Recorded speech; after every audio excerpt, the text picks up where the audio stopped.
The story begins in a beautiful Australian wildlife park, home to some of the cutest and most adorable animals you've ever seen. Families and kids from far away come here every day just to see them. But among all those animals, the most loved and famous one was Pretty Boy, a cute, fluffy koala everyone adored. He even had his own Pretty Boy app, where people could watch him live 24/7. However, deep inside the park, there was also a place called the Dark House, a section where the dangerous and scary animals were kept. It had spiders, crocodiles, lizards, and snakes. This is where Chase Hunt and his son Chazzy put on live shows for the visitors, showing off these deadly creatures. That day, it was Maddie's first time in the show. She was a taipan snake, one of the most venomous in the world. She was nervous but excited, thinking everyone would love her. But as soon as Chase Hunt announced that her venom could kill 100 people in just 10 seconds, the audience screamed and ran away in fear. Poor Maddie was heartbroken. Later that night, when all the animals were locked back in their cages, Maddie sat quietly, feeling sad and unwanted. Jackie, the kind-hearted crocodile, noticed and tried to cheer her up. She said, "People might be scared of us, Maddie, but that doesn't make us bad." Then Jackie asked everyone to share something about themselves. Fred the spider said he loved dancing. Nigel the scorpion said he wished the world was full of colors except yellow, which he absolutely hated. And Zoe, the thorny devil lizard, revealed that she was the smart one, always finding clever ways to escape. Still, Maddie didn't feel any better. Jackie smiled and said, "You're special too, Maddie. You can be anything you want to be." Maddie sighed and looked toward Pretty Boy. She said, "He's the special one. Everyone loves him. People wait in line just to hug him." Jackie softly replied, "Don't lose heart, Maddie. Someday people will love you too." Jackie then told them stories about the mountains where she grew up, tall, beautiful, and peaceful places beyond the park. She said, "You all came from there too. You were just too young to remember. One day you'll go back." That night, everyone went to sleep with that dream in their hearts. The next morning, the dangerous animals were once again taken out for the show. And as usual, people screamed, ran, and threw things at them. Meanwhile, Pretty Boy was out there smiling for cameras, getting selfies, and soaking up all the attention. But suddenly, something unexpected happened. Chazzy, Chase's little boy, slipped and fell into Jackie's pool. Everyone panicked. They thought Jackie the crocodile would eat him, but instead, Jackie gently lifted the boy out of the water and saved him. Still, no one believed what they saw. Chase Hunt immediately assumed Jackie attacked his son and had her taken away from the park. Watching all of this on CCTV, Maddie and the others were heartbroken. Then Maddie had an idea. "What if we escape," she said, "and go to those mountains Jackie always talked about?" The others hesitated. "That place is too far," Zoe said. But Maddie replied, "I know you're scared, but did you see what happened to Jackie today? That could happen to any of us tomorrow. No one here loves us. They all think we're monsters. But out there, we'll be free. We'll find our families. We'll finally belong." Her words touched everyone's heart, so they decided to do it. They would escape that very night. With Zoe's clever tricks, they broke out of their cages. Then, sneaking past guards and alarms, they made their way toward the boundary fence. Freedom was just a few feet away. But suddenly, Pretty Boy noticed them. He started banging the bars loudly to raise the alarm. Maddie begged him, "Please stop. We're just going home." But Pretty Boy was spoiled and rude. He banged even louder. Finally, Nigel the scorpion stung him, knocking Pretty Boy unconscious. He tumbled down, bounced off a few things, and landed right in front of a camera. Maddie gasped, "We can't leave him here. If he wakes up and screams, everyone will find us." So she made a bold decision. They'd take Pretty Boy with them, and finally makes their escape from the park. After running for miles, they reach the ocean shore. In the distance, they spot what looks like the tall mountains Jackie once told them about. But when they get closer, they realize it's not the mountains, it's a city. Still, Maddie stays hopeful. "If we can just cross this city, we'll make it to our real home." They climb into a bird's nest that floats on the water and slowly drift across the sea. As the night sky shines above them, Maddie looks up at the stars and asks, "Hey, what are those sparkly things in the sky?" Fred the spider confidently guesses, "Oh,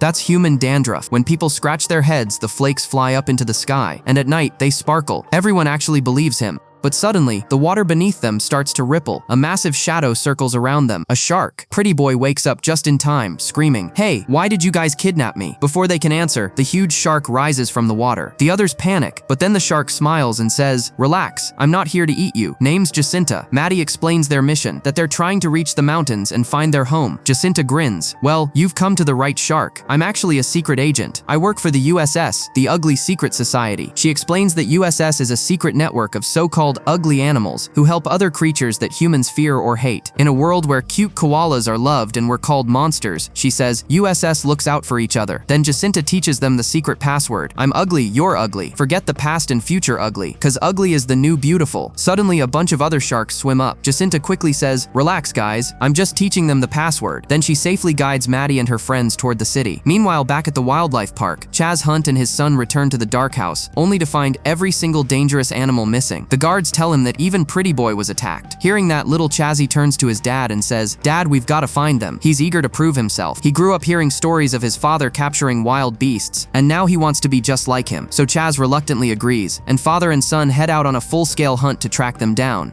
The next morning, Jacinta drops the animals off at the city edge. Before leaving, she says, "Head toward the Blue Mountains once you cross the city. And remember the password, it could save your life." The gang looks around in shock. The city is massive and full of humans. Maddie whispers, "We'll have to stay hidden. If they see us, we're done for." But Pretty Boy, being his usual arrogant self, laughs. "Oh please, everyone loves me. I'm adorable. They'll probably take me back to the park." He struts confidently through the street, but instead of cheering, people start screaming in fear. Turns out, Chaz Hunt already told the news that Pretty Boy had rabies, and now he's wanted just like the others. Chaos breaks out. People run toward them with nets and sticks. Maddie and the group sprint for their lives, and Pretty Boy, terrified now, joins them too. Just as they're about to be caught, Maddie remembers Jacinta's words. "Say the password," she shouts. All together they yell, "I'm ugly, you're ugly. Forget the past and future. Ugly, ugly is beautiful." Suddenly, a manhole cover opens beneath them, and robotic spiders pull them underground. They've been rescued by the USS agents. Inside the dark tunnel, a group of spiders welcome them. Maddie says, "We need to cross the city. Can you help us?" One spider nods. "Of course we can." But first, she signals others to attack Pretty Boy. "Hey, what are you doing?" Maddie yells. "He's with us." The spiders back off, impressed by Maddie's courage. "All right then," the leader says. "Hold on tight." With that, they flush them all through a water pipe, sending them rushing through tunnels like a wild roller coaster. Maddie and her friends scream and laugh as they swirl through the pipes, and finally shoot out, landing right on top of an elevator of a tall building. Chaz and his son Chazzy finally spot the escaped animals. They jump into their truck and start chasing them through the city. But Maddie and her friends move fast. They duck and hide just in time, right under a lady reading a newspaper at a bus stop. The woman is too busy to notice, until she lowers her paper and sees a snake. She screams at the top of her lungs, and the gang quickly runs across the street, dodging cars and chaos. Meanwhile, Pretty Boy spots a TV in a shop window and freezes. The news is talking about him. It says that Pretty Boy, the beloved koala, has died from rabies, and now the cutest animal in the world title has been given to a new star. Pretty Boy stares in silence, remembering the days when everyone loved him, when people lined up to hug him, and now nobody even cares he's gone. As the others hop onto the back of a truck to get out of the city, Chazzy spots the license plate and notes it down. They're being tracked,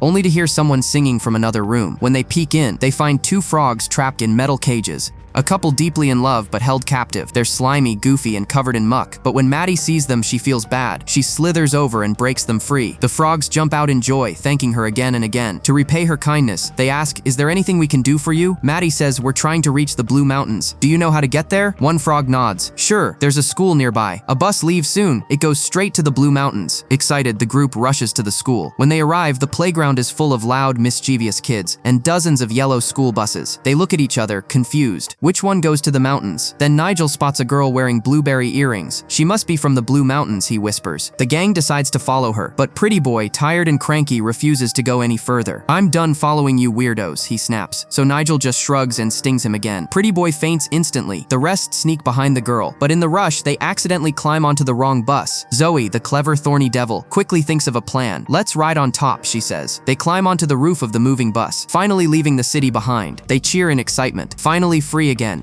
Meanwhile, Chaz and Chazzy reach the same school. After questioning a few terrified kids, they learn which direction the bus went. The chase is back on. The animals are actually enjoying themselves. The wind in their faces, the sound of kids laughing. For a moment it feels like freedom, but that moment doesn't last. Maddie looks back and sees Chaz's truck racing toward them. "They found us," she shouts. The gang panics and hides inside the bus. Kids scream in fear as a snake crawls past their seats. The driver slams the brakes, and right then Chaz Hunt storms in. He looks around and orders everyone to stay calm. "We're just looking for a few dangerous animals, but if you're helping them, you're in big trouble." Then, pointing at Pretty Boy, he growls, "These monsters killed the world's cutest koala." And with that, he throws Pretty Boy out of the bus. But one brave girl, the same one with blueberry earrings, decides to help. Just as Chaz turns back around, he searches every seat. Once he leaves, the girl gently opens her bag and sets them free. "I know you're not dangerous," she says softly. "You're just lost." The gang thanks her and jumps off the bus safely. For the first time, they realize, not all humans are like Chaz Hunt. They reach a cliff edge soon after, but when they look down, they see Pretty Boy lying motionless at the bottom. They fear the worst. "Maddie," Fred whispers, "I think he's gone." But suddenly, Pretty Boy opens his eyes. He's alive. "Come on, Pretty Boy. We have to keep moving." But Pretty Boy just looks away and says quietly, "I don't want to run anymore. I just want to go home." The others fall silent. For the first time, the spoiled little koala didn't sound selfish. He sounded broken.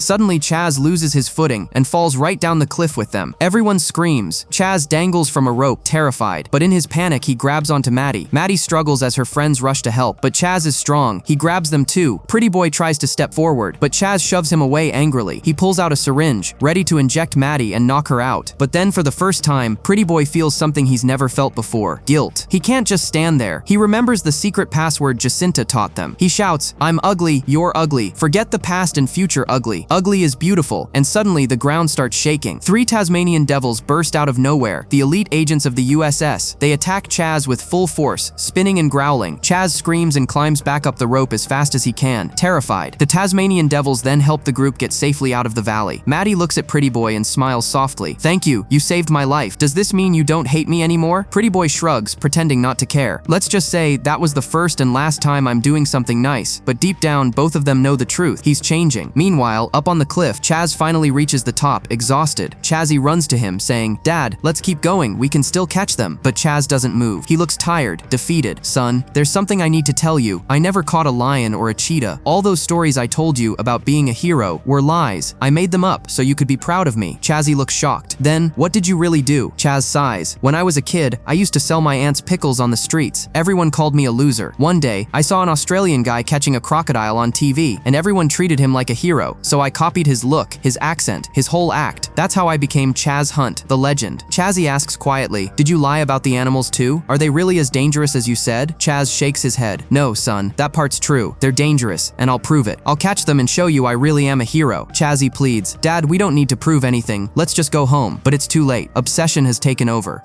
Down below, the Tasmanian devils guide Maddie and her friends to a hidden trail. "This path leads straight to the Blue Mountains," one of them says. "The USS will make sure you get there safely." The animals thank them and continue their journey. As night falls, they stop to rest under the stars. It's quiet, almost peaceful. Maddie looks up, remembering Aunt Jackie, and starts humming a lullaby, the same one her mother used to sing to her when she was still in her egg. She tells her friends how she got separated from her mom during a massive tsunami, and her egg washed all the way into the desert, where she was found by Chaz Hunt. Pretty Boy listens silently. After a moment, he says softly, "You know, at least you remember something about your mom. I don't remember mine at all. She died in an accident when I was little." For the first time, his voice breaks. Maddie looks at him with warmth and says, "We can't change the past, Pretty Boy, but a new life is waiting for us. We just have to keep going." And for the first time, Pretty Boy smiles, genuinely. The two of them are finally friends.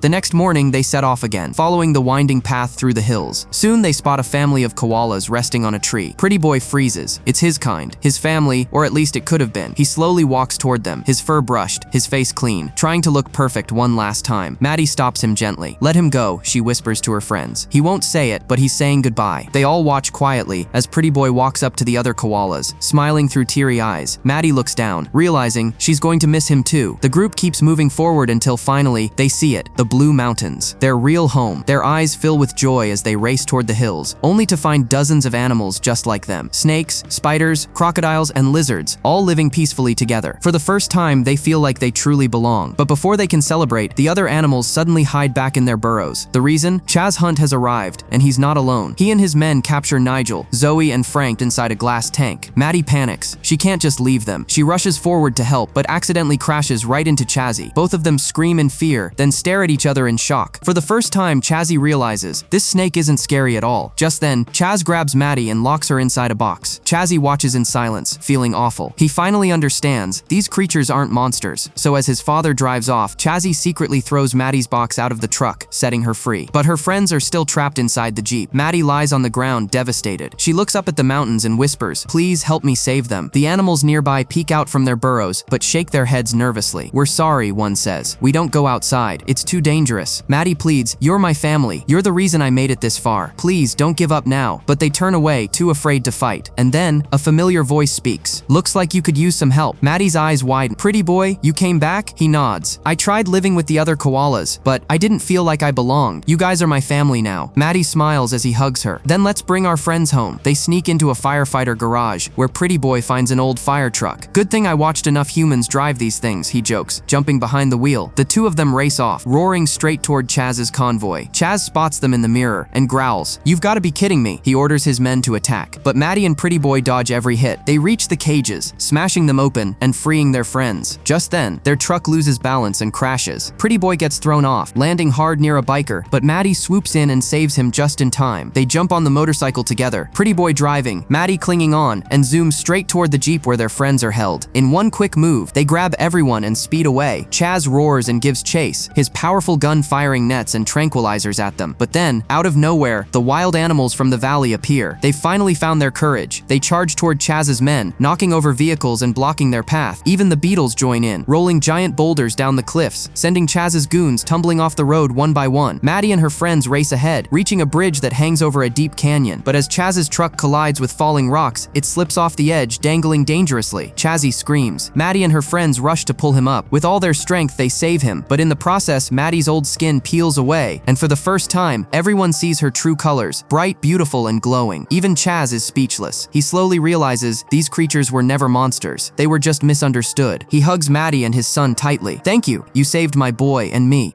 Back in the valley, all the animals cheer as Maddie and her friends return. The frogs are there too, the same ones who helped them on their journey. And then a familiar voice echoes through the canyon. "Welcome home. It's Aunt Jackie." Everyone runs to her in joy. The frogs salute her and say, "She's not just Jackie, she's the head of the USS." Everyone gasps. Jackie smiles. "I kept an eye on you the whole time. I knew you could make it." The gang hugs her tightly. They're finally home, safe, loved, and free. And that's how a bunch of ugly animals proved that beauty isn't about looks. It's about heart, courage, and friendship. If you enjoyed this heartwarming adventure, don't forget to hit that like button, subscribe for more amazing movie recaps, and remember, sometimes the wildest journeys lead us home.